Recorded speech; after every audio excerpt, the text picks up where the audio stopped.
I know you don't know where I am. I barely know where I am. So let's just get past that and I'll tell you some other stuff. Okay. I want to tell you guys a story. There are going to be boring parts to the story, but eventually I'm going to tell you what I look like I do, so just deal with the boring parts so you can get to this, okay? Some of you have noticed that I was doing 30 days of thankfulness, which I'm going to move to my blog. So if you want to see what I'm going to post for being thankful each day, you can check out my blog, which I'll link below. And then some of you noticed that I stopped on day 2. And it's not that I only had 2 things to be thankful for, but that I got taken away from the internet for a little while. It's not that we lost internet, I was literally taken away from it. So I'm going to explain that story, and on top of that, I'm going to tell you, to make up for the days that I missed, some crazy things to be thankful for. My heart feels completely full. I know that there is a lot of stuff going on in our lives, and I get so much sympathy, which is wonderful, but you guys really, you don't have to feel bad for us. We're just super duper blessed. So, okay, here is the story. So, about a week and a half ago, let's back up a little bit. Anybody who's new, here's Ryan, me, and Scarlett. We live in this little bubble, and it's a great, happy place. Somebody called me the Pollyanna of YouTube, and I'll take that label. That's fine. I like to find the reason to be glad in things because it's always there, and no matter what, whatever the bad is, usually the glad lasts out of it and the bad goes away. So, here we are in our happy bubble. We are always fine. We've been fine. We're great. We all love each other, and it's delight and sparkles and bubbles and kittens and muffin tops in there. Something weird always comes out. You can put my mom in there too. She lives with us. So there we are. Happy bubble. Outside of the happy bubble, all the circumstantial stuff around us, the situational things, I'm going to swear now, prepare yourself, they're shit. We deal with a lot of it. There's a lot of it going around. You guys all know that we have my mom's housing issue, and the reason why that's taken so long, it's been almost a year now, is because we're planning for her, like, forever home. I was going to say final place, but that sounds like a gravesite. Forever home sounds like we're adopting her, but we are trying to find something that is going to fit her no matter what her ailments are or where they take her. So it needs to be relatively close to us so that I can be her main caretaker until her needs, exceed what I can provide. And it needs to be able to fit a lot of different situations. So that takes a lot of work. There are lawyers, there are finances. Do we combine finances? There's a whole lot of paperwork, a whole lot of bureaucracy involved, and it's taking a really, really long time. But I expected that. I'm kind of a prepare for the worst kind of person so that when better than the worst happens, you're like, oh, that's nice. There's the nice spot in it. It wasn't as bad as I thought. So we have that, right? Here's our happy bubble. Here's that. It kind of encompasses the entire happy bubble. Because of it, Ryan and I have to live in the dining room. We don't have a closet. Think about not having a closet. Don't have a place to put your shoes. Shoes just have to go somewhere in the house because there's no place to put the shoes. We don't have an extra, there's no coat closet in our house. So we don't have an extra closet at all to devote to anything, much less a closet for Ryan and I to put our clothes, because we gave up our room to my mother. So we're living without a closet. We're living without a door. We're living without any privacy. When Scarlett is awake and playing, she is, right there. If somebody wants to take a nap, they have to take a nap with people running around the house. People come to the door, the phone rings. There's just no privacy. So here's our happy bubble. You see what that is.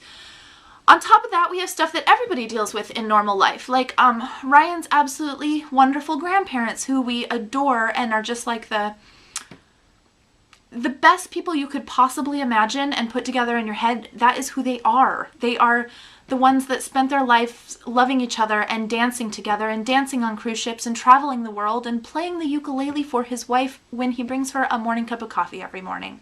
And they're in their 90s and their bodies hurt. And it's very sad to watch, the most wonderful people go through pain. So that's going on too. And, when you're in your 90s, there really isn't a bright side on the other side of it. And they're definitely bright side people. So that's in there. And that really affects my mother-in-law, who is also one of the most wonderful people. And so we want to support her. And okay, so there's that. You get that, right? Now, On top of that, I also have my health issues that have been going on. I found out while I was doing vlogs, actually, so you can go back and see. I found out that I was diagnosed with sarcoidosis a long time ago, which is just where scar tissue forms on the outside of organs, and it can come on after having a child, which is what it did for me. Along with that, they've been testing my heart because my heart has been beating irregularly, much more than is common, and I will have times where it drops a beat quite often. It races as if I'm having a panic attack, even though I feel fine. So I was seeing a specialist for that. Those are very expensive. Our insurance doesn't cover all the specialist appointments. So a lot of our funds have gone to those appointments and tried to figure out how much I need to continue and what we're going to do. Okay, so boom, happy. Now, the reason why I haven't been on the internet, I just got back on today, for the past couple days was I have wondered if there was something going on, like a leaking pipe or something in our bathroom for a little while now. And because of my mom staying with us and everything else going on, I was really hoping that it was something we could take care of after she moved out. Because I knew if it had to be fixed, the water would have to be turned off, and my mom can't live without plumbing. It's not like she can just hop in a car and go to the store like Ryan and I can. So, I was hoping that we could wait, but I knew that if it was a big time issue and there was a possibility of black mold and stuff, that it wasn't safe for especially Scarlett, but also my mother, and with my heart issues and respiratory stuff, me, as well as Ryan, for us to be there. So I thought, I'm going to clean the crap out of this bathroom. Not literal crap. We have a relatively tidy bathroom. Just the, you know. So I went to town scrubbing that thing to death. I was on my hands and knees. I was behind the toilet scrubbing underneath, backside. Like, I was just all over it. And then I went to clean all the skirting board or the baseboards at the bottom. And I just kind of got curious and went to like pull on the baseboard a little bit to where I thought the leak might be. And the only reason I thought there was a leak is because I've just been hearing funny noises and stuff. There wasn't any water damage sign or anything. And when I pulled on it, it just fell away from the wall. And so I got a little nervous. So then underneath where the skirting board was, I decided to clean. Went to clean and my hand went through the wall. So I was right, and there was damage in the house, and Ryan got in there quickly and he opened it up, and we found that there was a hot water leak that may have been going on for as long as he's owned this house, which is many, many years. And we've probably been paying for that hot water and all that stuff, but it had done a lot of damage. So I didn't know what to do. All of our money's been going to my doctor's bills and things like that. I knew this was going to be a lot of money. Probably, I mean, if we hired professionals, $20,000 to $40,000. I didn't know what to do. So when Ryan opened up the wall, he saw a lot of black mold, which is very dangerous. So Ryan decided to stay in the house to try and figure out what was going to happen. So he stayed on the front lines of the war while my mom, Scarlett, and I just had to get out because it's not safe for us to be around those things. So we did, and that happened very quickly. We didn't have it planned. I didn't get to do anything that I would have done if I knew I was leaving my house like that. And we left, and so I couldn't update anything on Facebook. I went onto my personal Facebook right before I left and just said, does anybody know what we should do here? Do we call a contractor? Because it's beyond plumbing issue now. Like, it's structural damage to the house. Do we call a plumber? What do we do? And I did get some suggestions for how much it would cost professionally, and it was crazy high. And then we got our community just swarming us. Can you guys even see me now? It's getting dark. I will come closer. Sorry if you have to have like a super close-up of my face. With support. In fact, the very next day we had one of our good friends call us, and he said, I have brought this to my church. It's not actually our church, his own church. So these are people who totally don't know us. He brought it to his Bible study group, and a couple of guys said, we'll come look at it and we will help fix it. Let's just get in there. And they jumped in the trenches with Ryan. They had some professional background work for us. I mean, before them, like they knew what they were doing. And they spent 19 hours in one day without stopping, working around the clock, digging up tearing everything down to the studs, taking out tons and tons of black mold. I will put in pictures of what some of the damage looked like here.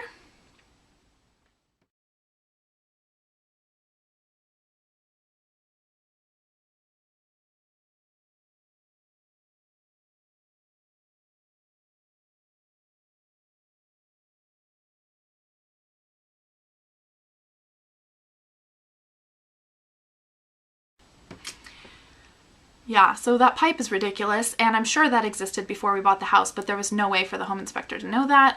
It was inside the wall. So really, really bad news. There's more to be done. We didn't get to all of it, but we had